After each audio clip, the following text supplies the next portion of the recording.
And welcome into Countdown to Game Time. Lee K. Howard, Alex Walker. He dressed like me today.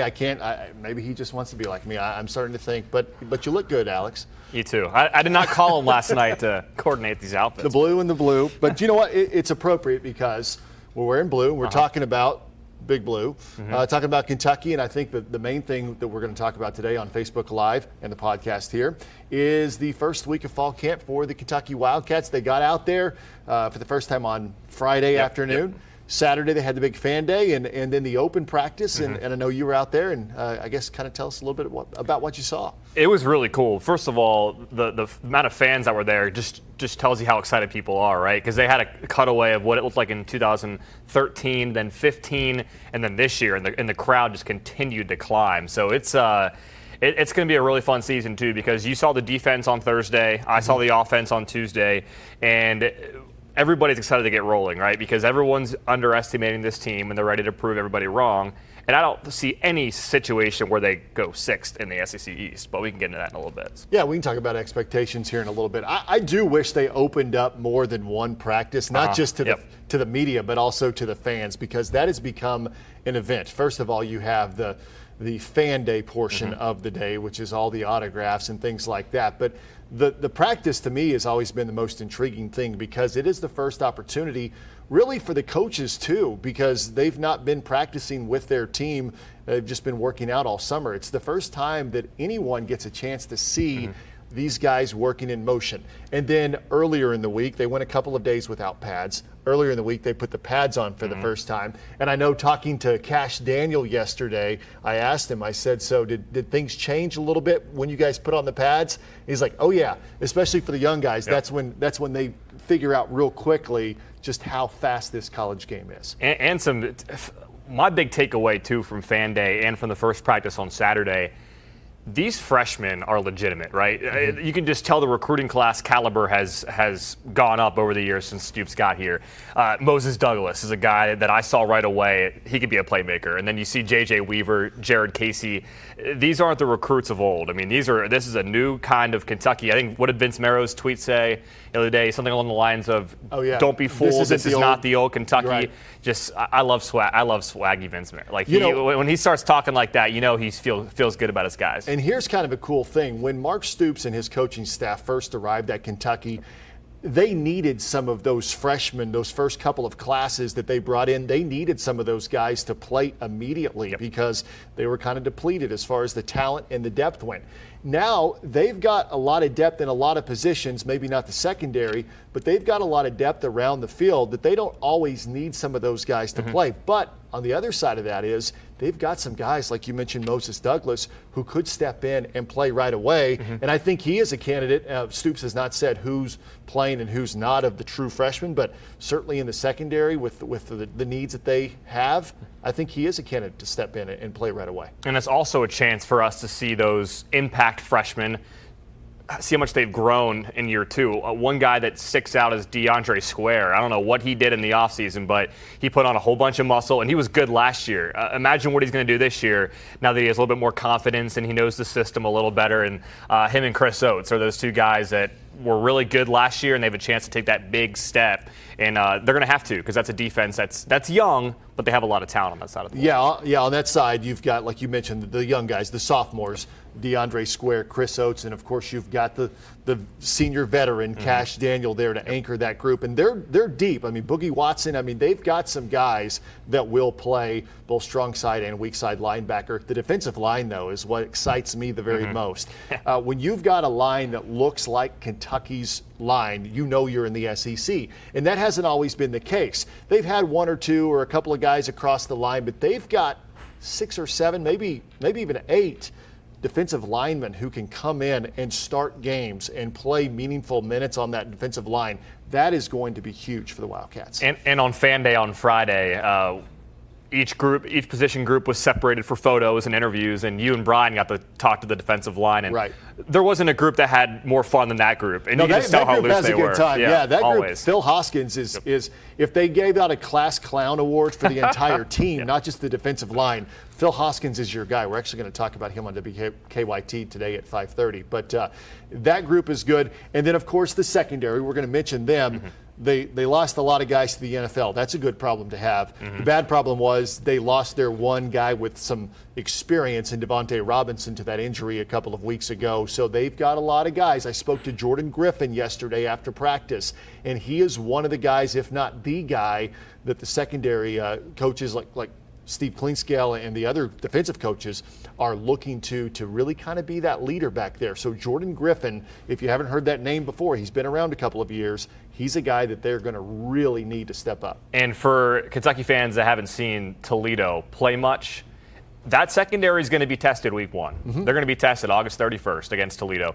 They were picked to win their division in the MAC. We know the MAC is a pass-happy league, and they're going to be tested right away. It's going to be that early, okay, let's see what we got. They're going to plug and play some people to see, who can adapt better to that situation. But I know it's Toledo, and the name recognition isn't quite there. But Toledo can throw the ball, Sure. Their experience, and that secondary from week one is going to get a little handful, a little taste of what this year is going to be like. Let's talk about the offense here. Terry Wilson obviously back to run the show at quarterback.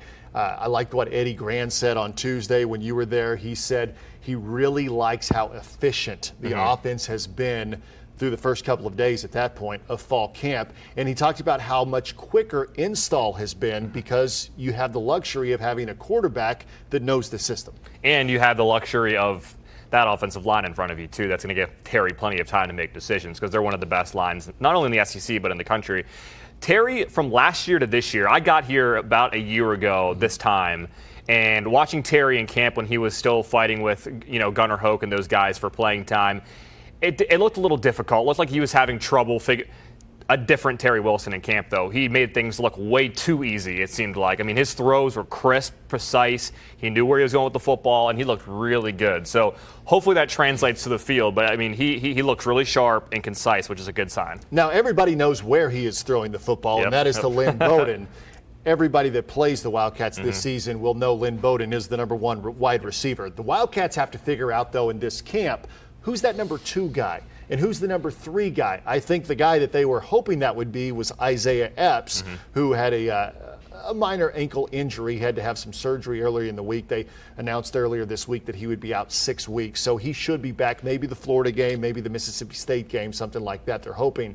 But they need someone else in that receiving group to step up so that Lynn Bowden doesn't get double, triple coverage the entire time. And the word a lot of those guys used was we need to take pressure off of Lynn. We need to step up and be that target on the outside. Lynn's got the middle of the field covered, but they need those outside spots to step up. One name that they also kept bringing up was Bryce Oliver. He's a guy, he was the spring game stud. He was the guy that stood out, had that touchdown from Hoke. And if Bryce can step up, he's also one of those guys. He's a big body.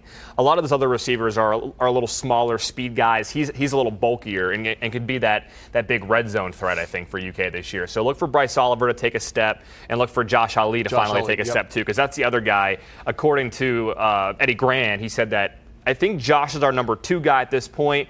Bryce is 3, and then they brought up Marvin Alexander. You got Ahmad Wagner as well, who last year I think was thrown to 5 or 6 times, and there was a pass interference penalty called every single time. He's just that big and hard to guard. And one other big guy that we didn't speak about, but Allen Daly is a guy that he is one of those big body guys. And the interesting thing about him is Eddie Gran called him, I don't know the exact word that he used actually, but he talked about his versatility.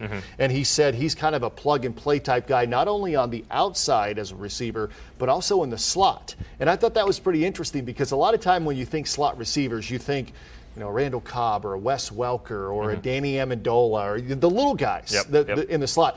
Well, Allen Daly has, I think he's like 6'3". I mean, he's a big guy. And I think he's got the ability that they'll move him inside and run him in the slot and give the defense a different look that maybe they're not used to seeing. And don't forget about the tight ends, too. Yes. I mean, last year we didn't see a whole lot of passing looks to C.J. Conrad. He was more of that blocking tight end last year. But Keaton Upshaw, Justin Rigg, man, they looked really, really good in those open practices, and I expect them to be a lot more involved this year with Terry. I like what the coaches said about Keaton Upshaw on Media Day.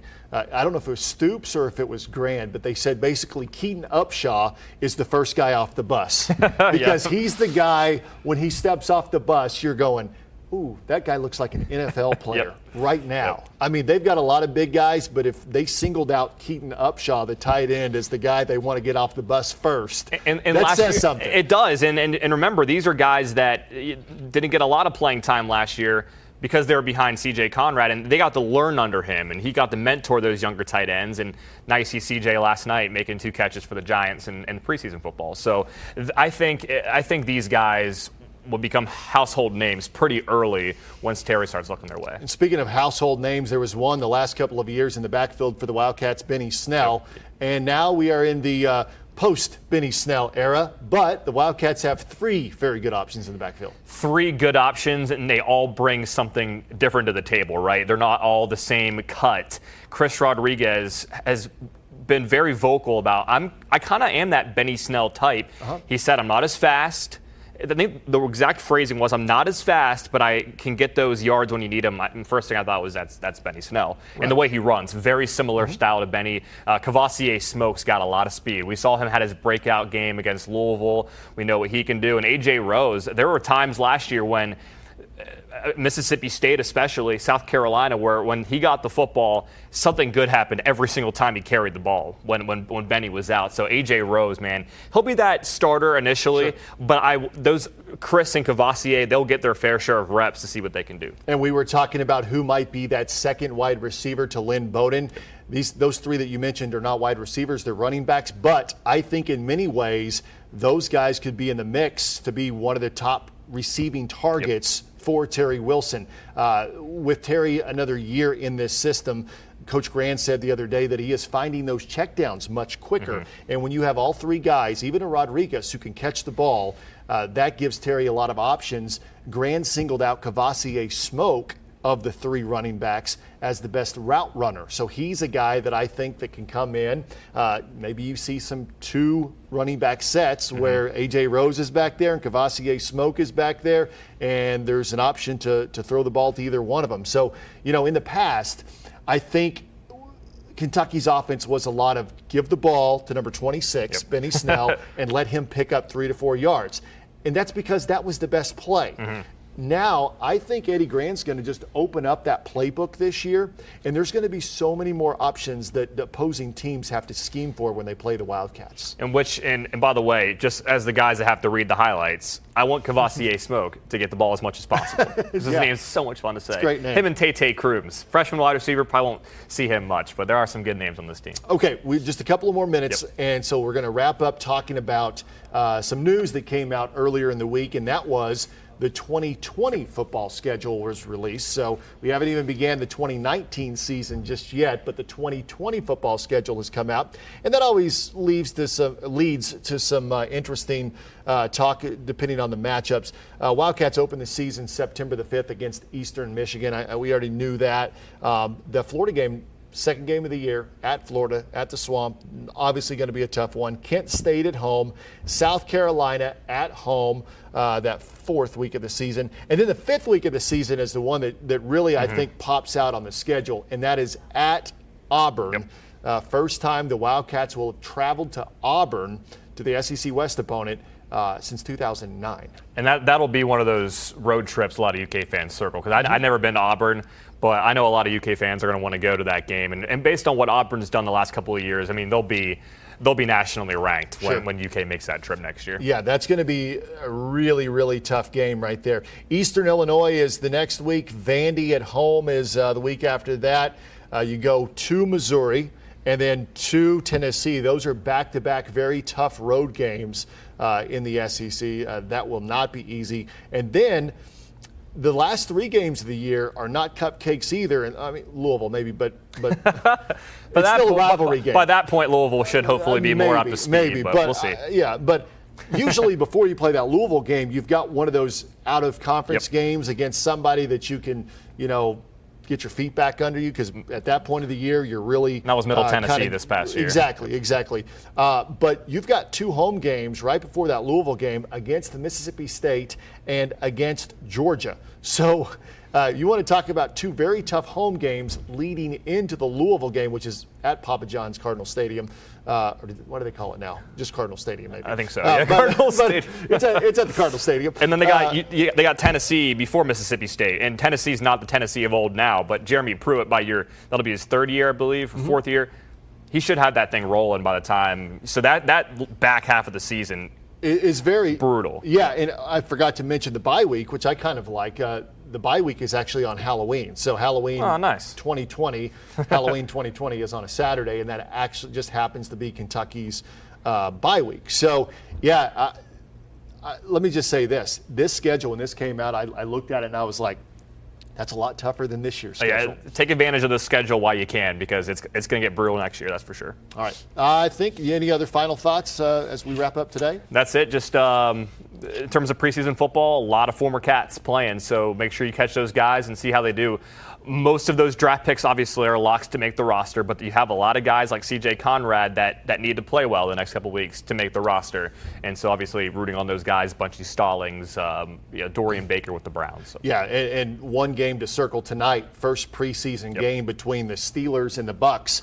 And there are a handful of guys with local ties, Benny Snell and Bud Dupree with the Steelers, Noah Spence of EKU, and then, of course, Mike Edwards of Kentucky there for the Bucks. So that should be a good one. I believe it's around 7:30. So hopefully we just get a Mike Edwards tackle on Benny Snell. That'd be the perfect highlight. So that would be it. He probably wasn't able to hit him that much in practice, so this will be his chance to lay some lumber. All right. Well, thanks so much once again for joining Alex Walker, Lee K. Howard for Game Time. Countdown to Game Time here on this Friday afternoon. Have a very good weekend, everyone.